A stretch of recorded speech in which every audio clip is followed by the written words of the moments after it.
Mrs. Maureen Mbunde, I'm so sorry, I hope I didn't pronounce your name incorrectly.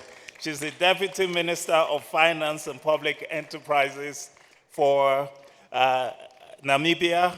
So thank you very much to the Deputy Minister. We appreciate your presence and your support. Okay, the next panelist we're going to have is Mr. Amadou Hott, who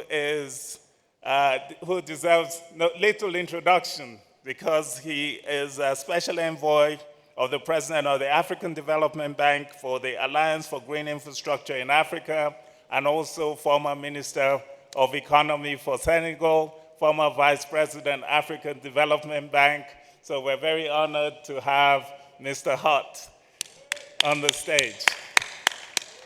Thank you so much. He's a personal friend, mentor, and former boss, so I have to respect him. Thank you. We also have Mr. Demba Diallo, who is the Managing Director and Head of Project Development at Africa 50. Demba, please come to the stage. Thank you so much. Unfortunately, the Minister of Finance for Zambia is unable to join us. He's been called to a meeting, a very urgent meeting. So we understand ministers often have conflicting priorities. Last but not the least, let me invite the managing partner for KPMG in South Africa, Mr. August Cloud. So thank you so much. Please join us on the panel. So the conversation we're going to be having today is about currency risk. And this is the elephant in the room that not enough people talk about. So we're going to delve into this topic because it's something that really affects the viability of our projects in Africa. But before that, to give us opening remarks, I'm going to invite my boss, Dr. Kevin Kariuki, Vice President, Power, Energy, Climate Change, and Green Growth at the African Development Bank, to give us his opening remarks.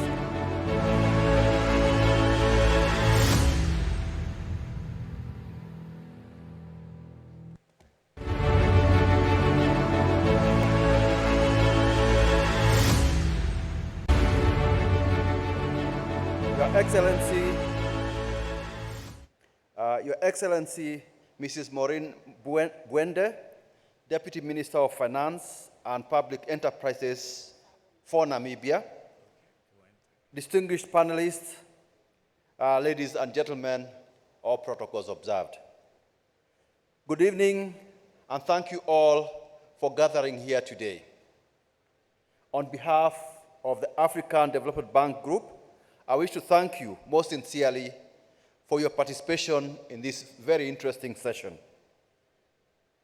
A central message emanating from the various events I have attended this week is the fact that energy transition remains a priority for Africa's development. However, there is a huge funding gap which will only be fixed if we attract new investors. I think if we are talking about renewable energy, Africa accounts for only 2% of global renewable energy investments and only about 6 billion, whereas what we need are in the order of hundreds of billions. However, one of the primary concerns for investors is the volatility of exchange rates. Lack of currency stability and predictability continues to limit their investments in the energy sector. Given the current scenario, which is increasingly unsustainable, there is a need for a mechanism which can guarantee convertibility and facilitate hard currency financing while protecting local projects from the disruptive impacts of local currency devaluation. Therefore, short of a common currency, which requires political commitment and concessions on monetary and fiscal sovereignty, not currently present in Africa, the mechanism that will be discussed during this side event offers a feasible solution towards addressing the funding gap previously mentioned. In addition, African countries have struggled to fully benefit from the commodity cycles and the large reserves of minerals in our land. Therefore, pooling a small part of these resources, working together to support each other under a transparent and well-governed mechanism will allow us to overcome the problems of the past. I beg your pardon. This time, we must take advantage of our key role in energy transition and benefit from it for good, thus avoiding mistakes of the past.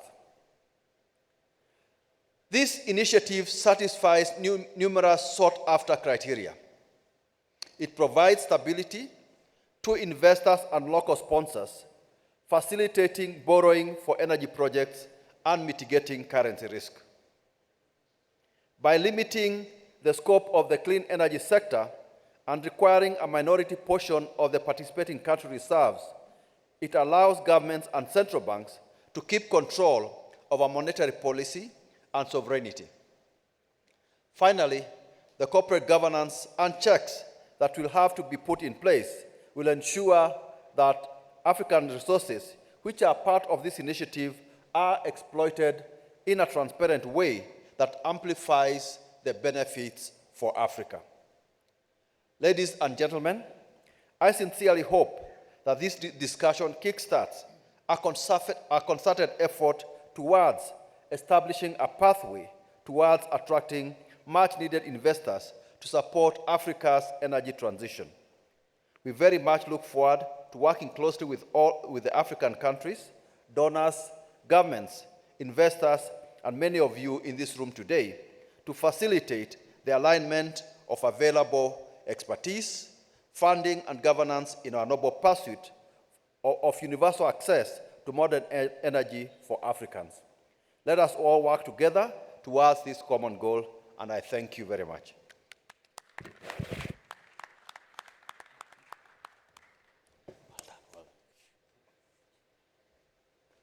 So thank you very much, Vice President Kairyuki. So let's go into the presentation. I hope the slides are working. Good. Can we please project the slides? Okay. So there we go. Can everyone see the slides? Great. So what's the problem we're trying to solve? We know we have over 600 million people without access to electricity in Africa. We have over $200 billion of investment required annually for Africa to achieve its energy and climate-related goals by 2030. But the investment that has been going into Africa has been declining. Was under 90 billion USD in 2022. Africa currently accounts for only 3% of global energy investment and a mere 2% of the world's clean energy investment. So what do we do? We've talked about changing the global financial architecture. We've talked about Africa using its natural endowments in a way that benefits Africa. So we need a paradigm shift in our thinking. And it's not just about MDB reform or more blended finance or loss and damage or concessionary financing. That is not enough. And when people talk about global pension funds, control over $130 billion, that money is not for us. The pension fund manager in California has no interest in investing in Lagos or in Kinshasa or in Lusaka. They have zero interest. And people don't talk enough about the currency. The biggest issue we have on the continent is currency risk. And people need to talk more about it. So, in my view, there's no country that has ever developed based on the savings of other countries. African countries need to grow their domestic savings and pool their natural resources in a manner that allows them to rely on those pooled resources to raise financing for much needed investment in infrastructure. So what we're saying is, every time you go and borrow in dollars, you're relying on the savings of outsiders to develop your infrastructure. It doesn't happen. It's never happened. And we can't reinvent the wheel. There are too many countries in Africa. There are too many small countries. These countries don't have external reserves. That's why their currencies are so volatile. And then you expect that country or a project in that country to borrow for 15, 20 years on a project where they're collecting local currency. That's not so. You talk about sustainable energy. We should talk about sustainable finance. It's not sustainable. I go to India, I finance in rupees. It's only in South Africa that we have sustainable financing. We finance in rand. And it's no surprise that the most successful renewable energy program on the continent is in South Africa. They've raised over $14 billion equivalent into renewable energy. So why don't we talk about this issue more often? You can raise as much project development money as you like, but if the currency is wrong, those developers will fail. And our African countries are no longer able to provide sovereign guarantees. Yeah? It used to be, yes, give me a sovereign guarantee. Everybody is running around asking for sovereign guarantee. Guess what? Those times are gone. After the high-peak debt forgiveness, we had a window of about 20 years where African countries were able to clean their balance sheets so they could provide some sovereign guarantees. So people saw IPPs and all these projects, and they thought, okay, African countries can provide sovereign guarantees. Now, they're heavily indebted again. They can't provide the sovereign guarantees. So we need more innovative thinking. And this idea that we're discussing today is a start. When you talk about a change to the world's global financial architecture, this really is a prime example. So what we're saying very quickly is, what do African countries have? And what can we use to secure our borrowing? Well, we have commodities. Now, you have critical minerals, and we're going to invite KPMG to present a study, which we commissioned at the African Development Bank. The value of these critical minerals is skyrocketing as the world transitions. Energy transition is actually mostly about electrification. You move from fossil to electric cars, you're talking about electric bikes, you're talking about electric cooking. A lot of the energy transition, I can't remember the exact figure, but it's probably something like 60% is about electrification. So how are we going to electrify if we cannot finance the projects that deliver electricity to our countries? In Europe, you bring your electric car, you park it outside your house, you plug it into the street light outside your house to recharge. Here, if you don't have grids, there's no distribution system. You can buy an electric car, but if there's no light, how are you going to charge it? So it's really important that we channel investments. So what we're saying with this program is, basically, it relies on a few concepts. How does Africa leverage its commodities? Using the example, for instance, of the gold standard. During the time of the gold standard, which the world was using to facilitate international trade at one time, you had countries whose currencies were anchored on gold. That maintained the stability of the currency. The question is, do we have a basket of commodities that can be more stable against the dollar or the hard currencies than the individual local currencies of each of the countries, so that Africa can pool its resources? A country like Ghana, for instance, when the price of gold goes down, the cedi goes down. In Zambia, the kwacha will go down when the price of copper goes down. But if you combine these commodities into a basket, you can benefit from the portfolio effect. right? So, for instance, we did some modeling that showed that manganese is very stable. So when the price of gold is going down, manganese is either up or stable. So we constructed a basket that has a low volatility index. So what we're saying is if some countries who are part of this scheme borrow in a unit of account that is linked to the commodity basket, it's going to be more stable than borrowing in their own individual currency or borrowing in the dollar because of the devaluation. And this whole liquidity is going to be managed by a settlements agent. You know, we had the Bank of International Settlements, which acted as a settlements agent during the gold standard. At some point, after piloting this approach, we may establish a Bank of African Settlements. But that's for the future. This idea could be piloted within the African Development Bank if my colleagues agree and if the board agrees. But let's just assume you have a settlements agent that guarantees the liquidity. So we're saying the countries that are participating can pledge up to 25% of their proven commodity reserves to the settlements agent to trade on their behalf. And countries are already pledging their reserves for infrastructure. They pledge it to the Chinese all the time for a new rail project. They pledge it to trading houses. But the difference is it's not transparent. It's opaque. We don't know how much they've pledged. We don't know the value they've derived from what they've pledged.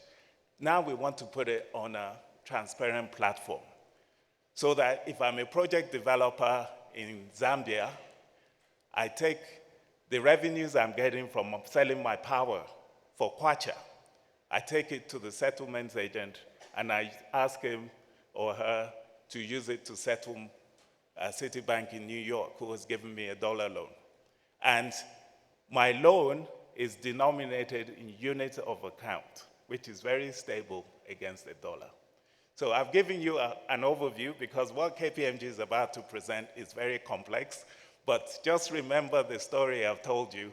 The idea is to have sustainable financing so that you don't wake up after your currency has devalued 100%, you're still having to service a dollar loan. So the countries that are part of this scheme can benefit. And we're going to start with a few countries, and as countries understand the program and the merits of it, they can join. So let me leave it at that. After the presentation by Auguste, we will have a panel discussion, and when we'll also take questions and comments from the audience. Thank you very much.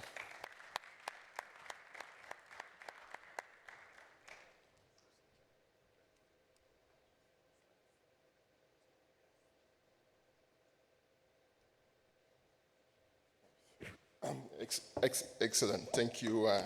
Thank you so much, Wale, and distinguished guests. Welcome to this session. Wale, you say that what KPMG did was very complex. I don't think so. I think hopefully I will see that it's not that complex. So basically what the mandate was. Just show that. Okay. So just a few facts, right, that we all know about Africans' minerals. We know that a large quantity of those minerals are needed today for the clean energy transitions, and those are found on the continent. We show some reserves amount of those critical minerals, where Africa has 6% of copper, more than 0.5% of the world reserve of cobalt, bauxite, graphite, manganese. And the key part is that there's huge demands on those minerals now, and the demand is only increasing. As we can see, over the next 10 years or to 2030, almost doubling from today, 2024. So a huge demand, of course, driven by EV, for instance, driven by different requirements for the green economy. So the question on that part is that while Africa has that wealth of mineral reserves, the continent has been, been trying to fund its energy transition through two ways mostly. The first one, loans in hard currency, and the second one, some resource-backed loans, which are in most cases non-transparent, not transparent.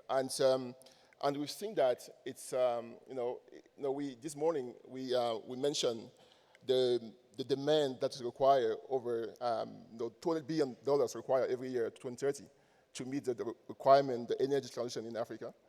And those funds currently come mostly from DFI spending on the continent, but we've seen that there's very little of that funding coming from from Africans themselves leveraging their resources, right? So there's really a big gap there, a huge demand to fund that transition, and funding which is very expensive because it's coming from from mostly hard currency, because also the risk is overestimated, but clearly something is missing, something is amiss, right? So just some numbers, and I really just want us to pause here on those numbers. I think Wale mentioned the fact that the new currency, the one that mentioned here, the AUA, will require potentially 25% of the country participating to pledge the currency, the critical mineral reserves. So we estimate here, just using only green metal, so only 25% represent $1.3 trillion. This is excluding fossil fuels, excluding precious and industrial. So a massive number.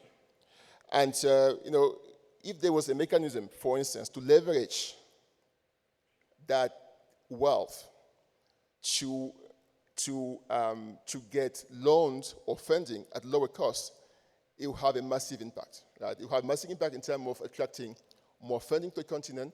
Massive impact because that mechanism, of course, will reduce the hard currency FX risk, as you mentioned today, and also reduce what we call the asymmetrical and non-transparent lending here, as we saw also before here. So, and finally, also quite important, it will encourage countries to invest in finding more reserves, right, in the underground because of the value linked to that. So up to here, the story here is that we are sitting, the continent is sitting on a massive wealth. That wealth is not used at all.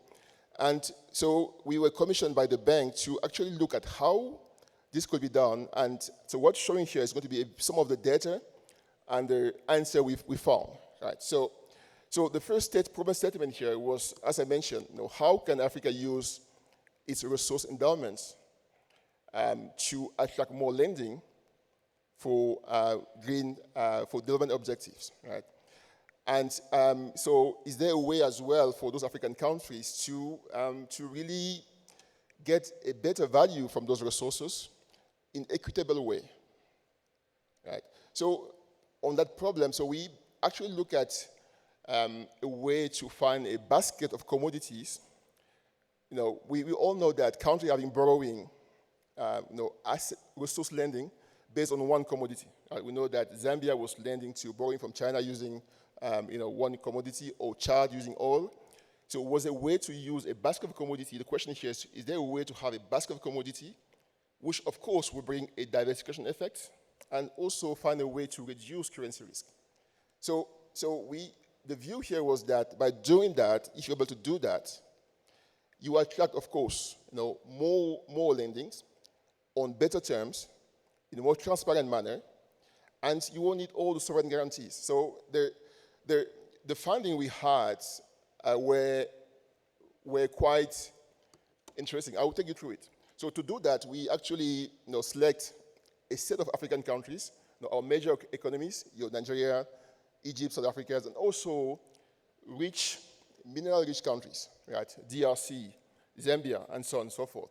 We also look at G7 currency, because our aim here was to look at first comparing African currency against G7 currency and comparing a commodity basket, which operates as a currency, against those two, and to see what could be derived from there, and to see that to prove the hypothesis that basically a commodity basket of African critical minerals could be more stable, more rewarding, provide a better return than hard currency, and of course, than African currency. Yeah. So we create 3 baskets of commodities. The first basket was made, it's equally weighted basket, right? It was made only of green minerals, right? The one used in wind turbines, electric vehicle, and so on and so forth. The second basket, again, equally weighted of green minerals plus industrial. And the third one, all the commodities, of course, that are found on the continent, right? Including fossil fuels, okay? And the metric here, what are we measuring here? We're measuring 3 things. The first one we're measuring is basically how are they appreciating or depreciating over time. The second one is the volatility. How stable are those baskets against those currencies? And third one, the duration, number of days during which that basket fall below what we call a limit, right? 10%, 20% of its core value, right? And so, first thing, very important slide. Just going to pause here for one second. It's showing here a cumulative depreciation of African currency on the left and G7 currency on the right. This is over 5 years in the green color, 10 years in the black color, and 15 years for the gray color. Right? And you can see here that, for instance, over the last 5 years, the Nigerian naira has depreciated by almost 300%. Largest currency depreciated the most on the continent, the naira or the cedi or the Egyptian pound. And you can see on the right that G7 currency very little, right? With even Swiss francs appreciating, right? The only one appreciating over that period. So this is a very interesting picture.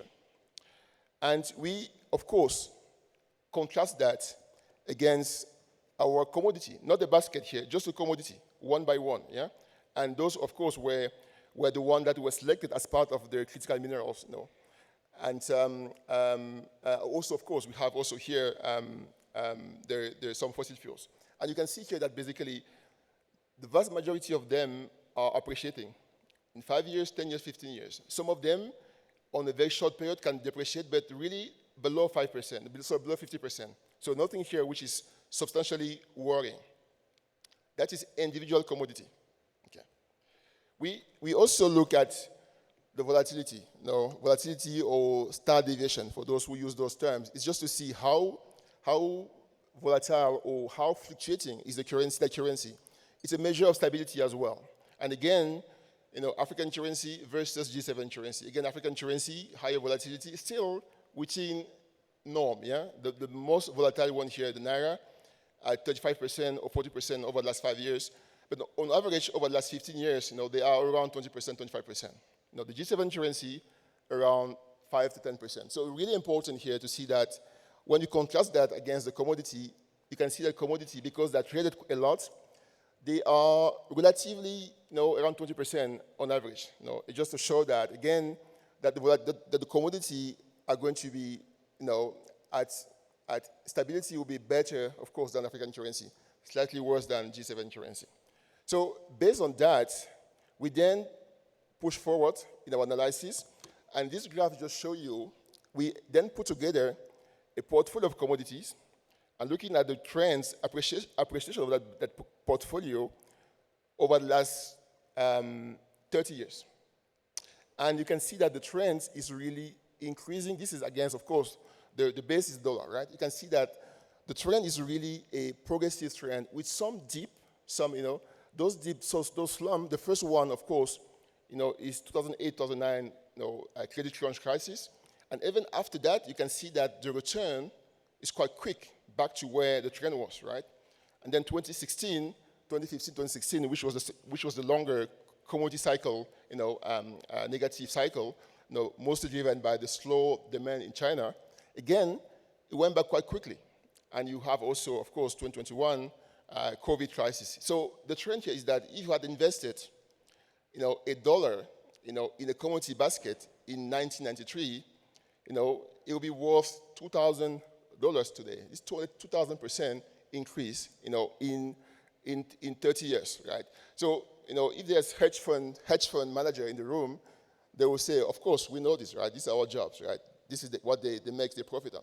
For African countries, most of them, they're not aware of that trend, of that wealth sitting, on those countries. So it's quite impressive to see a commodity prices or cycle of African commodity in upward trend when African currencies, as you remember from the previous slide, are a downward trend, right? So it's really a case here to say there's probably a value here to go back to what Wale was saying, a mechanism where you have a commodity, a currency backed by commodity for lending on projects, right? So what we did further was to, it's important when you lend on long-term project over 10, 20 years, right, is to say, when there is a downward cycle, how long does that last?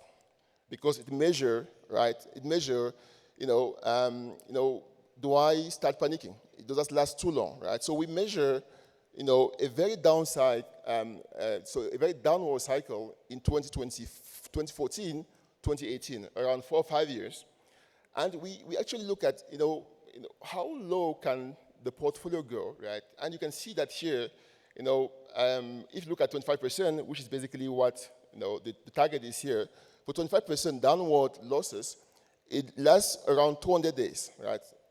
Around 7-8 months. So on the 4-year downward cycle, on the commodity cycle, only for less than a year, you are below 20% or 25% of the value, of that basket. And of course, it went back quite quickly. So even the downward is very limited. And this is really for the world 3 baskets here, the critical minerals plus industrial, and the one with all the commodities. So it's really important and unique insight, that's coming here.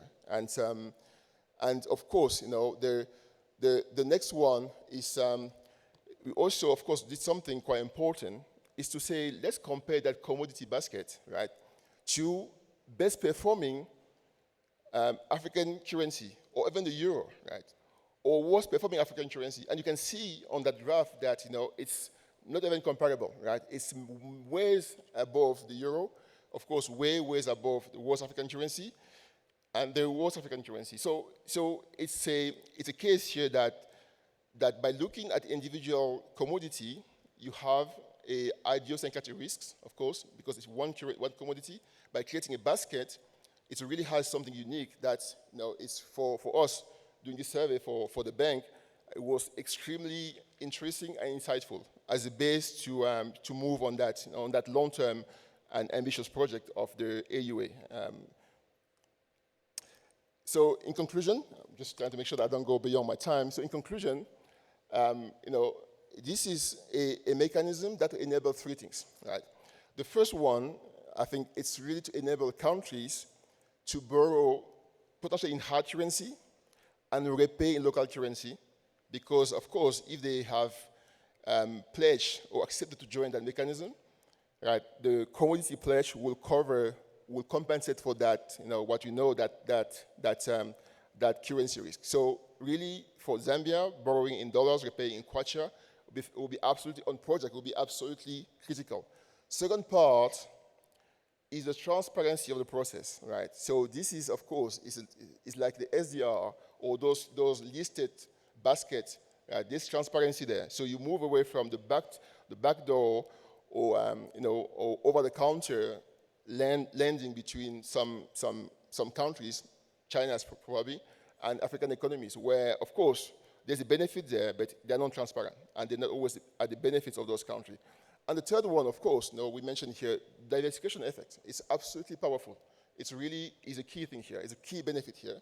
So I'm just going to end here, and Wale, just thank you. Thanks everyone. Thank you. Thank you very much, Auguste. I just want to summarize, what this presentation, and I want you to focus on a number of things. Can we have the slides back on the screen? Because I really want people to take in some messages. The first one is that, and Auguste said it, that African countries are not aware of their wealth. They're not aware of their wealth. And if you look at what happened to the currencies, I mean, look at what happened to the Naira over 15 years. That level of devaluation, depreciation, close to 900%. Ghanaian cedi, Egyptian pound, Ethiopian. That is a massive amount, a significant loss of value. So you can imagine if you're lending to an infrastructure project over 15 years, how is the consumer supposed to be able to repay? I mean, if it's a power plant, you cannot pass this amount of currency depreciation to the consumer. There will be a revolt. So this does not make sense. You cannot be borrowing in a currency that you're, not in control of and you don't earn enough of. And then the next slide that I wanted to show, which is a very powerful insight, is this one here that shows that if you are borrowing in this unit of account that is backed by this basket of commodities, over time, that unit of account is actually appreciating against the dollar. So our countries will actually, the cost of borrowing will be reducing rather than increasing. So it's actually, it's very, very beneficial. But the only way this will work is if African countries agree to pool their resources. So you're benefiting from the portfolio effect of this basket of currencies, which is much more stable even than the best performing African currency. So I think that's an insight to remember. So I'm going to go to the members of the panel, and I'll go to Denver first because he has a flight to catch and he'll have to leave within the next 15 minutes. So you're the developer. If I'm doing a project in Ghana and I say, look, I'm going to offer you a loan in this unit of account, this African unit of account, instead of you taking a dollar loan. So which loan are you going to accept? And why? Let me think. Yeah, please. Do you hear me? Yeah, that's good. So I think my response is straightforward. I will say 3 times yes. Yes, yes, yes. And why? Yes, because I will have on the loan side some positive effect, but also on the equity side. And as a global investor, it will also help me going on the small countries, as you said. So let me just, if you permit, just elaborate on how. So I'm going to take my flight. So I'm going to leave Nairobi with very good news, or at least some good hopes regarding as a developer. Because the issue we have, actually we invested in Nigeria, in Egypt, and other countries that you mentioned. And all those investors and Africa 50, we are having negative consequences of devaluations. And there is another aspect that you did not touch base, is the availability of FX. So when you want to pay your dividends, so this is important. So as a developer, I have to bring project from concept to financial close. So financial close means having the loans, but also having other investors. And if I am able to take away this risk, this FX risk, and get a loan in UA, so this means that I am lowering my cost because the loan will be in dollar and then in UA. So the fact of not having this FX risk will lower the cost. So first thing, I will get less cost on my project, so a prospective better IRR. A prospective better IRR means 2 things. I can pass on that to the consumer, so less off-take prices for governments, and also I can pass that to my potential shareholders. But those shareholders in the long run, as a shareholder, when you invest in a country, in a project, you have to weigh in also the risk you are taking, the direct risk, but the indirect risk regarding the FX and also the cost of loan to the project. So in the long run, the IRR that are asked by investor to to invest on those countries will be lower because of a lower risk, because there is a risk embedded into the IRR that investors are asking when they invest. So these are the two effects. So if I now, as a developer, I'm going to develop a project with a lower cost of borrowing, lower return as for my potential investor that I was looking for. So this is like Alice, the marvelous land for me as a project developer. The third thing is that as a project developer, we are more and more working on a platform type of instrument, whereas we want to have shareholder, not at the project country level, but at a platform level, and then working on a country level. If I'm able to have this type of positive effect in those big countries where everyone is looking at, I will be able to go to small countries who are not part of this and invest on those small countries. So this has a direct effect on countries who will be participating, but also an indirect effect on countries who are not part of it and who do not have perhaps minerals. So for me, it is a triple impact when we talk about project development. Thank you very much, Denver. So just to highlight some of the things you said if you can lower your costs, because you said in some countries there are convertibility issues. You collect your money, but there's no FX. So you're just sitting on this local currency, which may be devaluing over time. Yes. So by the time you get your money out, the exchange rate may have changed and you're losing money. But if you don't have that issue, then you can pass on the savings to the end customer. Definitely. Which can only be fantastic. Yes. So some of this risk premium that we're talking about, where we're saying Africa risk premium is higher than other parts of the world, that will disappear. Definitely. Because we're just looking at the credit risk of the project based on the project's fundamentals. You're not looking at convertibility risk, which you're factoring in. So automatically, African projects start to benefit from lower interest rates. So thank you very much, for that comment. I think it's very important. And what we're trying to do here is just a window to finance energy transition infrastructure. I mean, it has wider benefits, but if you do that, the central bank governors are going to get upset because you're taking away their commodity reserves and all of their earnings. So that what we're saying, only a small proportion of the commodity reserves will be pledged to support this currency. And we see that with the CFA franc, where the countries put 50% or used to put 50% of the external reserves with the French treasury in order to sustain the value of the CFA.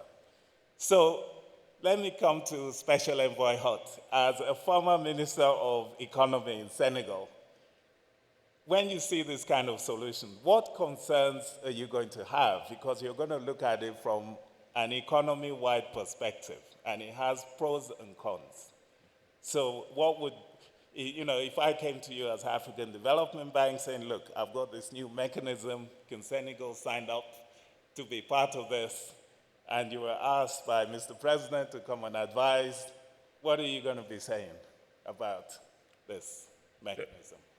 Thank you very much, Wale, and congratulations to you, to Kevin, and to the whole team for always trying to innovate and to propose concrete solutions, thinking out of the box. Whenever Wale comes with an idea, usually I close my eyes and say, fine, let's do it, right? That's always the case. But on this case, I have some questions, actually, before I even answer to your question. When you're doing an IPP, you said that if you are borrowing in this new currency, AUA, right? The FX risk is sort of gone, right? But I'm not sure if it is gone because the revenue you are getting is still in local currency. What is that local currency versus, let's say, the AUA value actually? because the AUA value is stable against the dollar and the euro, as shown by the analysis, but it's not stable against the local currency. And as a developer, we are saying that I'm getting revenue in local currency. Who guarantees that, that there is no FX risk between that AUA and the local currency? I want to answer that question first, number one. And then number two, as a pragmatic, maybe, policy maker, I would say, why don't I just make my loan-backed, commodities-backed loan just more transparent? Instead of going into a complicated structure, because the weakness you said on the backed loans, the commodity-backed loan, is the issue of transparency. If I can resolve that to make sure that when I'm pledging my gold, my reserves, and my oil or my gas, I'm pledging at the right value. And if the value of the gold and the gas goes up, the price goes up, then I reduce my reserves. I have a mechanism that is transparent, that I'm a strong government, I have competent people that can follow that loan and say to my counterparty, I've pledged, let's say, 1 million barrels. Now the price of oil has doubled. I'm reducing my reserves to, let's say, 500,000 barrels. So that is one of the questions that I had. Why can't we just make them much more transparent? And that might be easy. And number three is the $1.3 trillion of value that basically KPMG mentioned. Is this really proven reserves that will be exploited? Meaning that there is a project, reserves are proven, you have companies working on this deal, it's under development, then over time, you know that you're going to extract really that reserves off the ground. Or it is just something proven, it's there. I don't have yet people who are committing to develop this project, because there is a huge difference between those two. And then number three, as a Minister of Finance or Economy, my question also will be how the IMF will see this type of structure. Is it exactly the same as the other commodity-backed loans, or is there something special? How does it impact my debt sustainability analysis? And also, how does it impact my debt to GDP ratios as well? Debt to GDP ratios, how is it impacted? And also, how does it affect also my GDP? So as a Minister of Economy, I'll look at all of that. And then you mentioned it, the central banks will not be very happy if you take away that possibility to increase their own reserves, and then the impact of your even local currency for the rest of the economy. If you take, let's say, 20% of your commodities, back them on a structure, and you were supposed to get that money and put it in the reserve of central bank, suddenly your reserves are lower probably, and that will have an effect on your commodity. And then lastly, as a developer, Demba, your question also would be, what is the cost of that UA funding? Is it cheaper than euro or than the US dollars? It has an effect as well. So those are my questions, and once you answer this question, then I will come back and answer your question. Thank you very much. Thank you very much, Special Envoy Hart. It shows you're a true professional. You ask all the questions before you go and present to your president, right? Exactly. Okay. Yeah. So can we have the slides back on the screen, please? Because it helps. Can the IT people please put the slides back, because people need to be able to visualize things as we discuss. So let me answer your questions. First of all, please remember that countries are already pledging their commodity reserves. They're just doing it in secret. So IMF will have the same problem. In fact, IMF will be happy because they can see how much has been pledged. And we're putting it on a transparent platform with governance. That's the first thing. The second thing is that it's better to have a portfolio. Your second question was, why don't I just do a commodity-backed transaction with commodity-backed loan and make it transparent? But if you're Ghana and you're only dealing with gold, when gold drops, your loan is going to become more expensive. We're talking about a portfolio effect. You know, this AUA, because manganese is negatively correlated with many of these other commodities. When you look at the volatility, there's one slide on volatility. You'll see that manganese, the volatility for manganese is not very high. Look at that over time. Yeah? So basically you benefit from a portfolio effect. That's what we're saying, right? That's why you don't want to act as one country. We have many little countries in Africa. We're not pooling our resources. And on the issue of the reserves itself, by having a way in which African countries can monetize the value of their commodities, they're going to be encouraged to explore for more.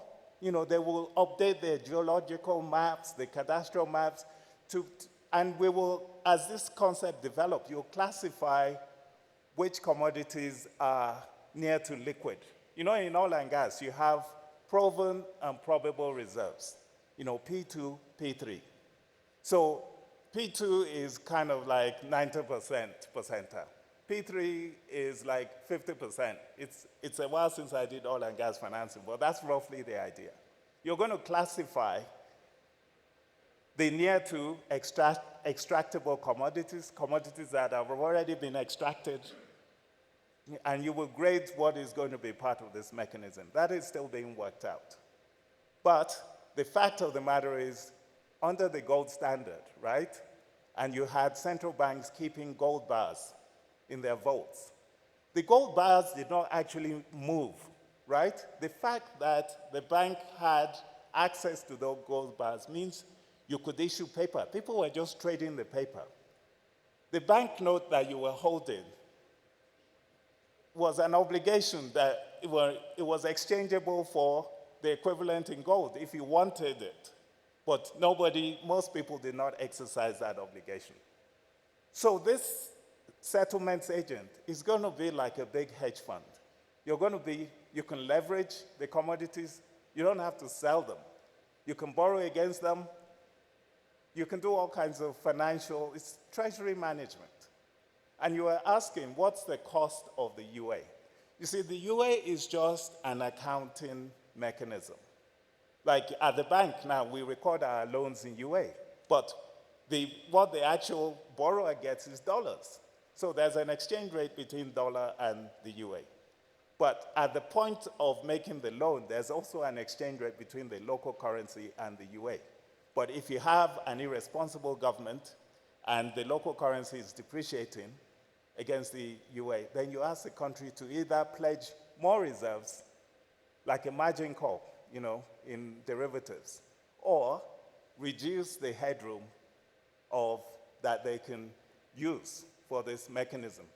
And the 25% is just to start with. You have to discuss with the countries, because the issue is some countries are not the one extracting the commodities themselves. It's a private sector, and the countries just get royalties. But Zambia recently said they're going to collect some of their royalties in copper rather than in cash, because they don't feel they're getting best value from the trading houses. You know, these trading houses are multiplying the value that they actually pass on to the countries. And with this mechanism, all these African countries pledging a percentage of their commodity reserves, overnight you're going to create one of the largest trading houses in the world, which means you have more leverage to negotiate. Right now, our countries do not control the pricing of their commodities. You go to Chicago Mercantile Exchange or London, you know, to get the price of your commodity. It's not decided. So the leverage, the market power, the portfolio effect. So the price, you said, what's the value, the pricing? It's the same, it's the dollar pricing on the loan. But the accounting mechanism is the UA, but it's a non-circulating currency. So you're not going to have a UA in your pocket. You're just going to borrow in it. Just how about the effects between the local currency and the UA, the AUA, impact on the tariff? Because you're still paid in local currency. No, And no. if it devaluates against the AUA, what do you do? You're going to pay to the settlements agent in local currency. And then the settlement agent will return that local currency to the country as payment for the reserves that the country has pledged. Do you understand? So it's not being converted literally back to dollars. The dollar liquidity comes from the settlements agent trading the commodity at the prevailing market price, not from converting the local currency that has been collected. You see what I mean? Yeah, okay. So, And I can answer your question. and your final question Yes. is, because in effect you're talking about having a parallel exchange rate, right, with the wider economy. That's why this has to be a small window that doesn't interfere with the running of the wider economy. And we're saying that this small window should only be open for certain transactions that are deemed to be energy transition. Because we're saying we have global warming, there isn't enough climate finance coming in. How can countries invest in their infrastructure? That's the window. You could use it for other things, but then you'll be replacing the function of the central bank. And ultimately, we want to end up with a single currency, but politically, that's way, way, way, way far ahead. So you're just creating this small window. And on this point, I want to come to our Deputy Minister of Finance, because you also have to go, I'll go to Senegal, and then I'll come to Namibia and say, please, Madam Maureen, please go to the president and sell this idea. Because we have to do a lot of policy advocacy to get this thing accepted.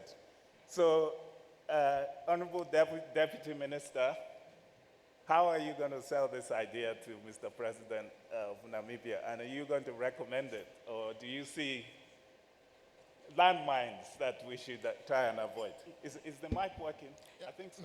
Yeah, it's working. Where do I switch it on? I think It's not to be working. It is on, eh? Yeah. Thank you very much. Yes, I think I will just start from, first of all, let me say thank you very much for everybody that has shown resilience by staying on for this discussion, because the currency debate indeed requires resilience. I also just want to say that much has been said right from the dialogue around more or less this question. But I like the point where you say that it is almost a precursor for a common currency for Africa. But my take is to say, for us to get to a common point, we have to first of all acknowledge that it is a cross-cutting matter. It's not an issue for finance ministers and governors, but it is, we need a multi-stakeholder engagement. We need the mining ministers, we need trade, we need planners, everybody else, economic ministers to sit together, to put the heads together.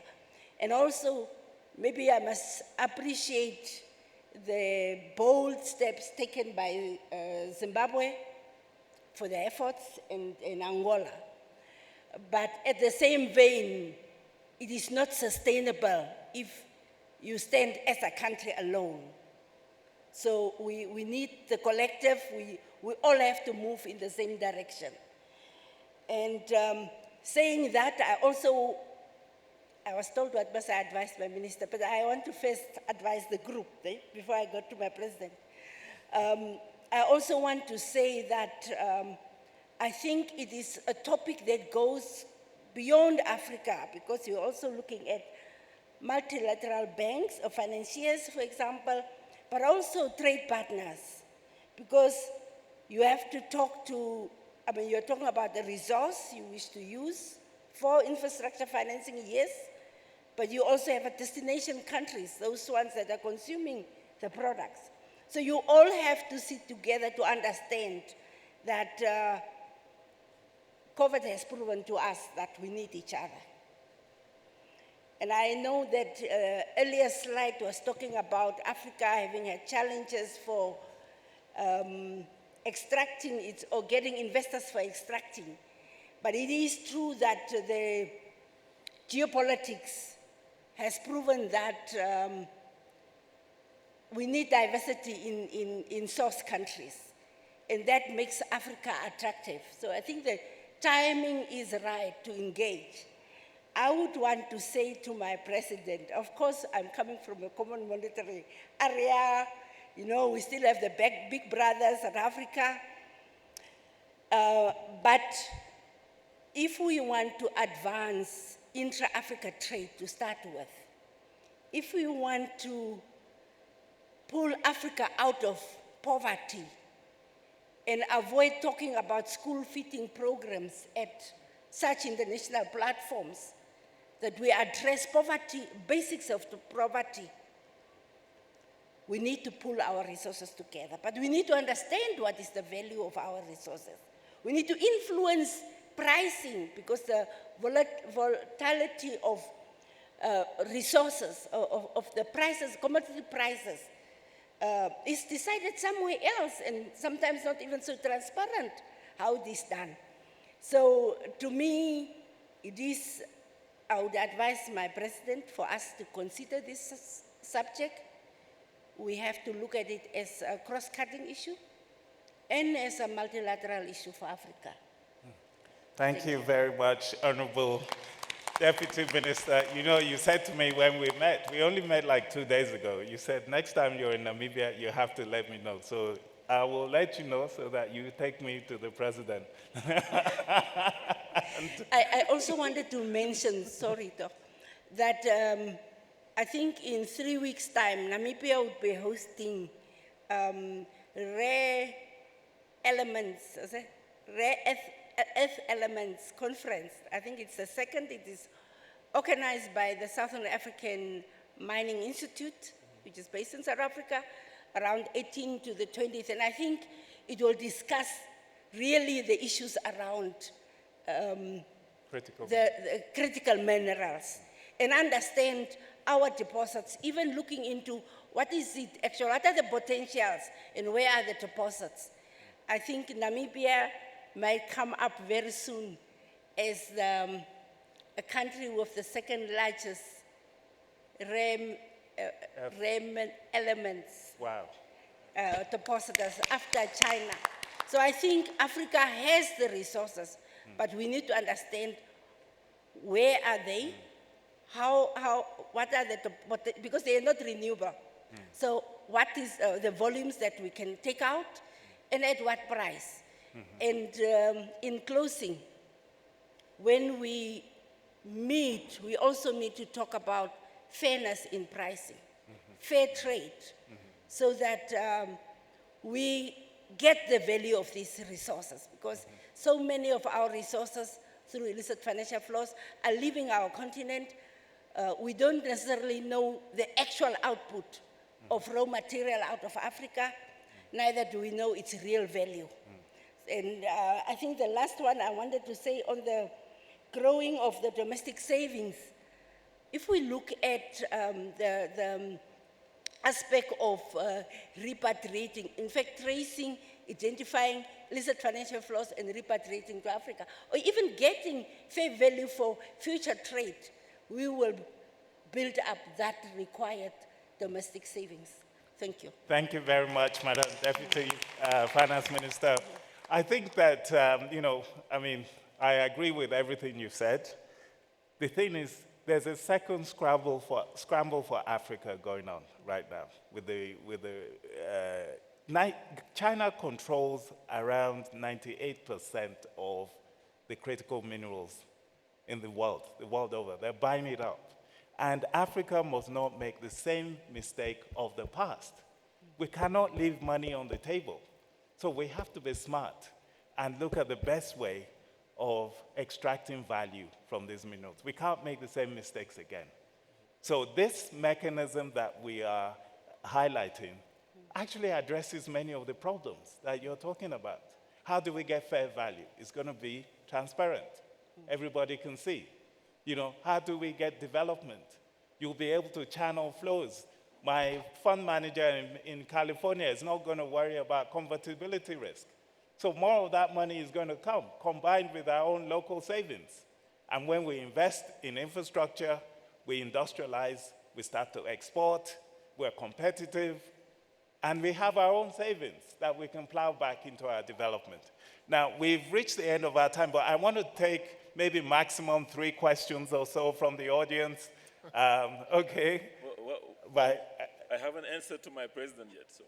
oh, okay. So please go ahead very quickly. Just very quickly. I think my answer to Mr. President would be to simplify the issue, to look at, imagine my country is a country that has many commodities. I will say to Mr. President, let's start in my country first, because we can create the basket ourselves, because we have many commodities. It might be simpler to do it in one country first. Having 5, 6 countries to get them to agree to do everything will take time.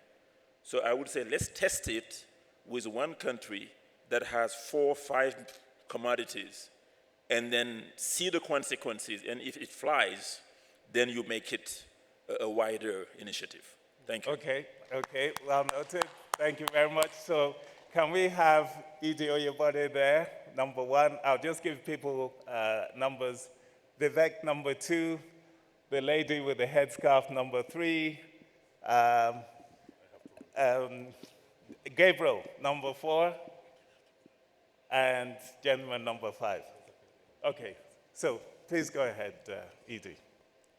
Do we have a roving mic?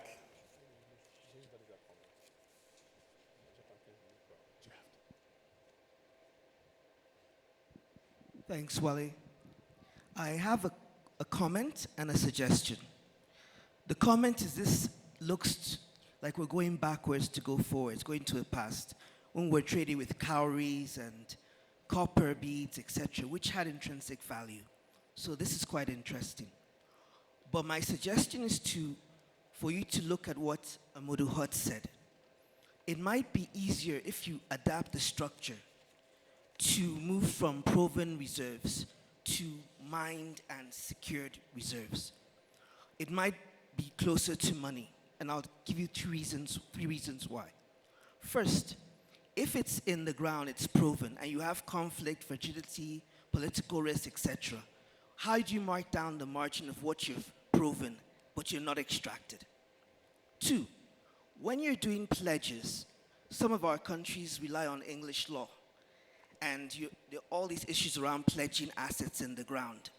And when can you really do a true sale of a pledge? Lawyers will get into that.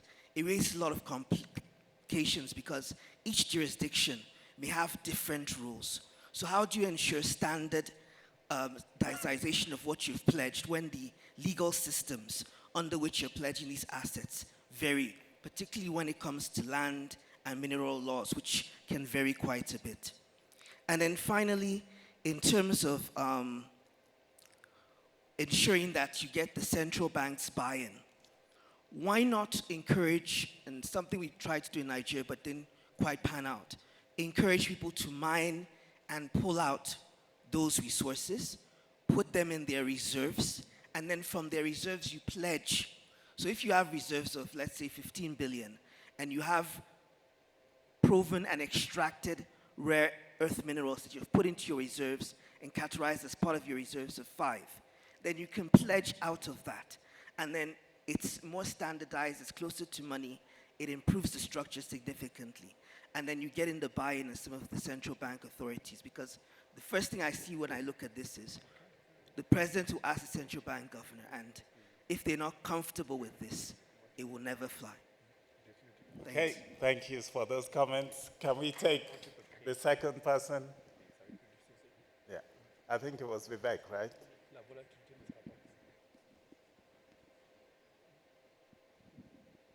Thank you very much. Vivek from Afida, Africa. While there are lots of, it feels like moving parts to this. And knowing you, I expect you things on how it breaks, what can... That mic is not very good. We can hardly hear what Vivek... There's another mic behind you, Vivek. No. Please use that mic. Yeah. Thank you. I expect you've done quite a lot of analysis, and it'll probably take a day of discussion to really understand the ins and outs of this. But the question to the panel is there a simpler version of this that can actually work on adaptation and mitigation by pledging forestry, our carbon sinks, our oil and gas reserves, which should stay in the ground? So sort of, getting better value out of some of the other commodities as well, which are a little bit more fungible, if you will, and have long-term value. Forests will stay forever. If we can use this to extrapolate and see some of the other commodities as well, I think there's a germ of an idea, but I'm wondering whether if you've thought about this or, nature conservation is something that's coming up. And could we apply the same principles to that sort of asset class? Okay. Thank you. Number 3. Thank you, and well done. A number of my questions were actually, some of the questions you talked about earlier, but I was wondering, you talked about idiosyncratic risk if you're looking at individual countries' commodities, but I think we might be encouraging some countries to borrow beyond, the capacity with respect, say, what has been pledged or what has not been pledged. And I think the request for them to pledge even more commodities, I'm not sure focuses on the key governance issues. So I'm just wondering, the settlement bank, would the settlement bank have responsibilities around enforcement responsibilities like ensuring effective utilization? Because then I'm thinking, if you're pledging 25% of your commodities, how does that impact on the future wealth of the nation? So effective utilization is even more important than under normal circumstances.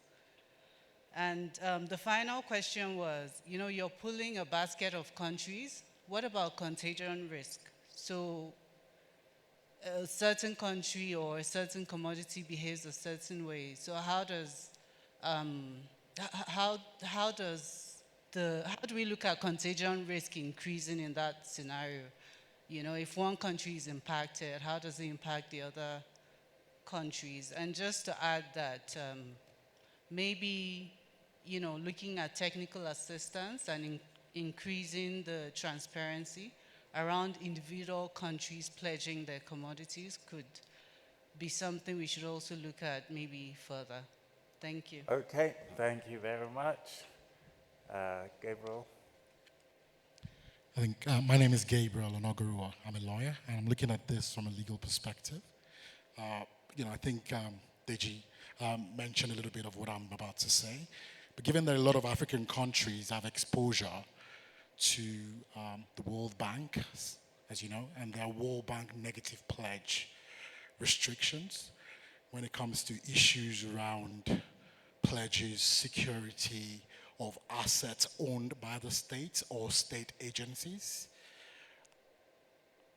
In this plan, are you contemplating, taking along the World Bank so that exceptions and waivers can be granted by the World Bank? Because as you know, a number of African countries have that exposure, particularly some of those that have been mentioned in this presentation. So it's a fundamental one to consider.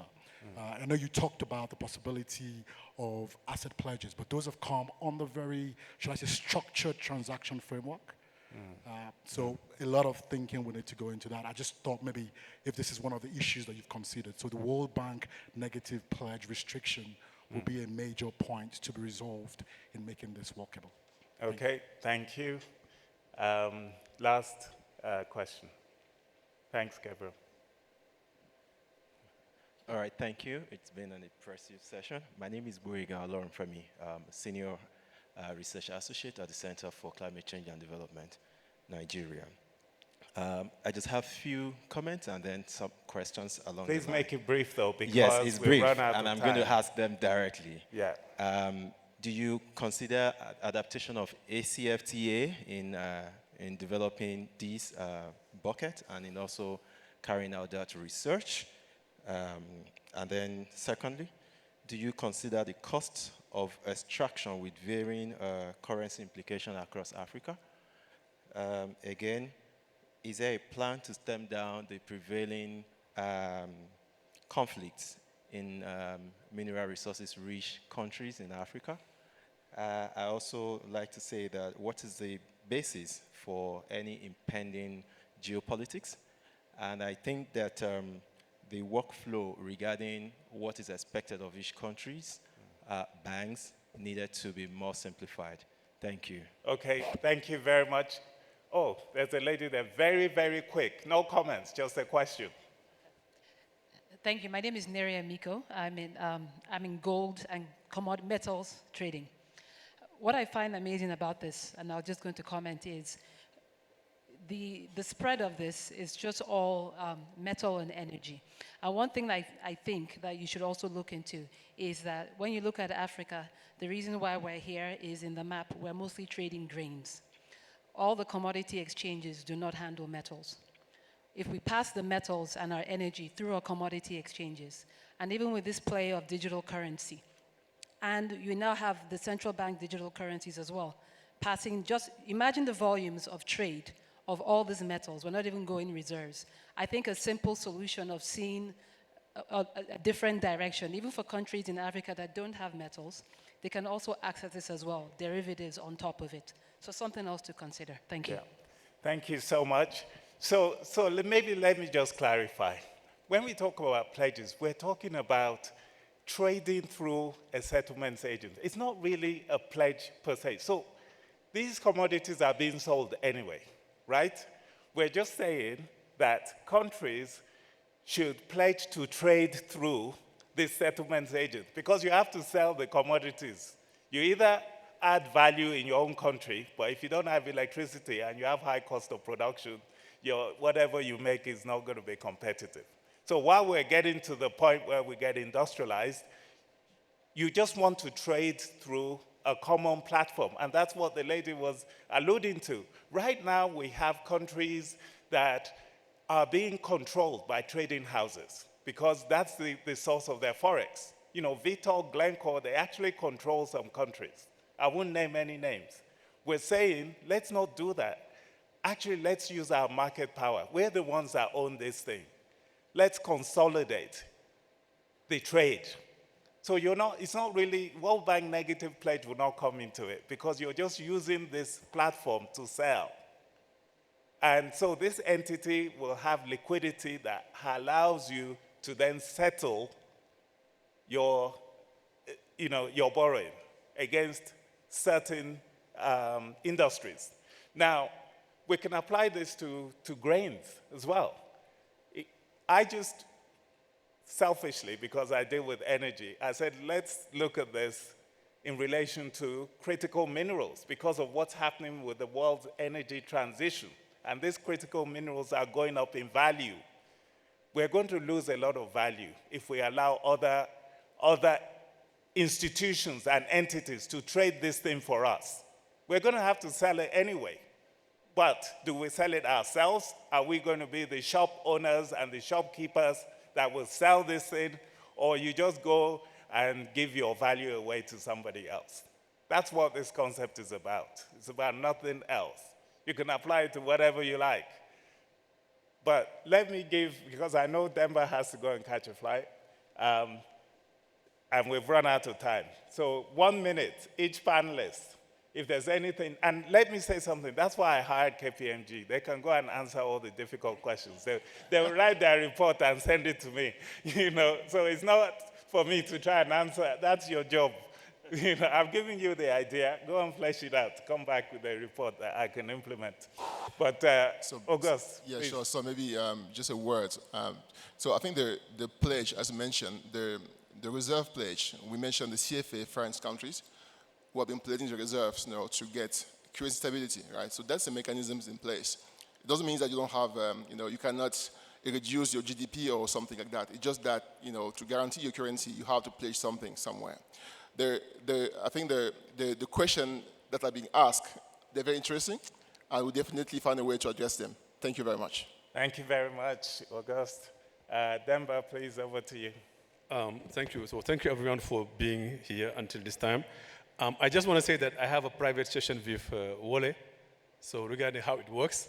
So that's why I didn't ask many questions. But as a developer, if I can have a CFA-like pegging to the UA, I will be happy. It doesn't mean that I will not have devaluations or re-evaluations, but at least it will not be all the time. I will get rid of the volatility. So as a developer, that is what is important for me. I'm on the good side because I don't care about how it is implemented. I'm just working on the positive effect that it might be on my side, and it will be good for a developer and for investor as well. Thank you. Okay, Amadou. Just quickly to say that for me, for this to work, I think ED Bode actually alluded to it. The reserves have to be kind of liquid reserves. They have to come from projects that already exist, that have reached financial close, that are under production, and you say the share of the government of the next 20 years is this quantity, and this is what the government is pledging. You cannot pledge reserves on the ground that are not exploited, that are not, let's say, you don't have a project to develop them. It wouldn't work. Because you're talking about the CFA reserve that used to be given to the Central Bank of France were liquid reserves. They were US dollars, euros, yen, whatever. When we export, we take those hard currency, 50% we give it to the central bank. Now it's gone, by the way, and since 2020. So this thing also has to be from liquid commodity reserves, proven assets under exploitation. Over the next 20 years, we know what the shares of the government on that commodity is over that period of time. Thank you. Fantastic. Thank you. Honorable Deputy Minister. Yes, thank you very much. I think I would look at the question of borrowing beyond capacity and indebting the future nations, and then on the governance issue. Just to say that these things are not mutually exclusive. Whether we manage to do the commodity-based currency backing or not, I think it is time that Africa considers its borrowing appetite versus risking indebting the future nations. And in Namibia specifically, we're looking at the sovereign wealth fund that ensures that even what you create, the wealth you're creating today, you still ensure that the percentage is invested for the future and not all consumed. So I think there are different mechanisms we can look at. And then, of course, the aspect around governance, architecture, it is something that should be getting on priority of Africa, be it for the new platforms or for its government in general. And probably to close off, also we need to work towards peace and security, because I think it is not independent. You'd still have security risk factors if we don't address that. It will not go away. So there are some issues that needs still assessment. And what I earlier wanted to also add is that there will definitely be some policies that we will have to look at that would have a common thread. And obviously some countries would not want to join the joint port, but the joint port does not imply that you are guaranteeing somebody else as well. It's simply to say together we are stronger. And it will also eliminate or minimize manipulation, and I believe will influence the price volatility as well. I think. Okay, thank you very much, Madam Deputy Minister. So please, panelists, I want to thank the panelists and the audience for your endurance and for staying with us for so long, and I really appreciate all the questions and provocative comments. And this is just the start. You know, this is probably a 5-10-year journey. It's not going to happen tomorrow, but we should have the discussion since the topic of conversation is about changing the world, the global financial architecture. So I would say that even if I say so myself, this is the most original idea I've heard in these conversations. Thank you so much. Let's take a group photo with the panel.